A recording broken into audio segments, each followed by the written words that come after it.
In this example, we're given that the cost function for a certain company is C is equal to 30x plus 700, and the revenue is given by the equation R is equal to 80x minus 0.5x squared. Recall that the profit is the revenue minus the cost.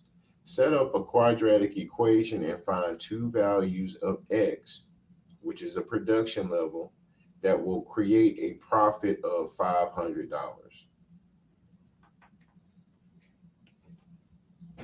So we have the cost equation, which is 30x plus 700.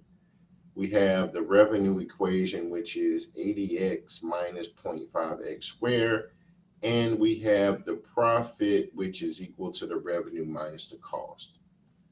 And we were given that we wanted to create a profit of 500.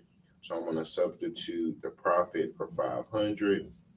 I'm going to substitute in the revenue equation, which is 80x minus 0.5x squared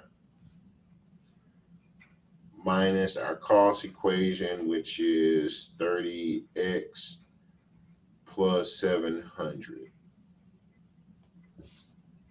Right, and we're going to solve for x. And so the first thing we want to do is remove the parentheses that are on the right hand side.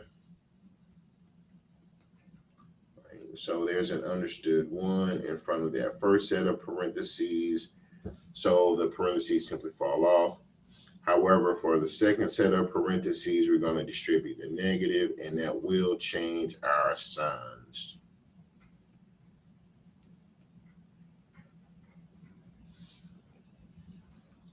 Next thing we're going to do is combine like terms on the right hand side. So 80x, and we'll also put it in descending order. So I have one square degree term, that's negative 0.5x squared.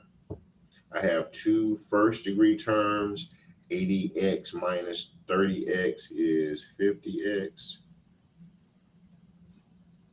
minus 700. Since this is a quadratic equation and we're going to solve for x, we must put it in standard form. So we're going to force it to equal 0. So we're going to subtract 500 from both sides. So I'm going to write out this equation as negative 0.5x squared plus 50x minus 1200 is equal to 0. And this is the equation in which we choose to solve. Now, up until this point, we've looked at a variety of methods. We've looked at the factor method, we've looked at the square root property, we've looked at the completing the square, and also the quadratic formula. And I'm going to introduce another method, which is the calculator. Okay, and we're going to solve this equation using the solver in the calculator. Now, in order to use this method,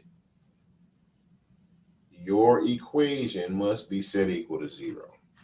Okay, and we have our equation set equal to 0. Right, so I'm going to turn on the calculator. Okay, I'm just going to clear out the home screen. In order to access the solver, you want to hit math.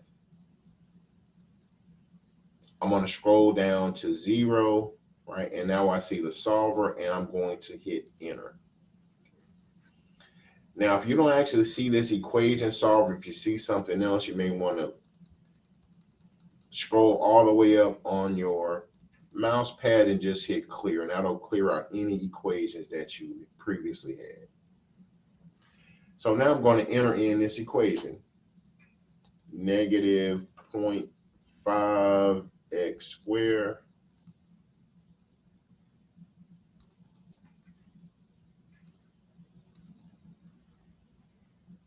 plus 50x minus 1200, and I'm going to hit enter. Right now, We've talked about the zero, using the zero function on the calculator, and you have to like set a left bound, set a right bound, and an enter. The calculator uses iterations to find the solutions to these equations. So when we're using this solver, we must give the calculator a seed value, or basically what we think the value is. Normally you put in a positive number, you put in a negative number, and you just note the differences in between. So here I'm just going to put in 0, okay, as a possible solution to this equation. So this is my first seed, which is 0.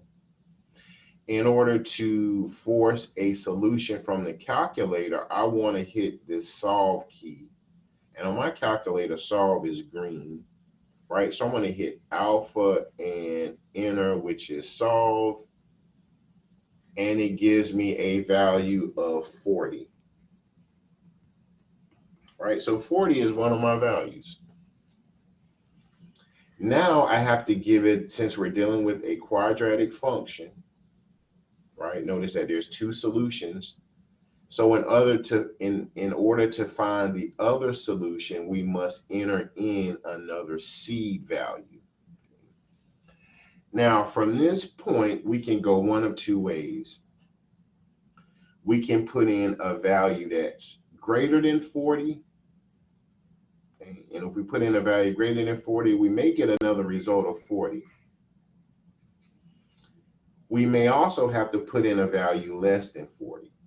Okay, so if you put in a value and you get the exact same value in return, just either use a number that's higher or lower.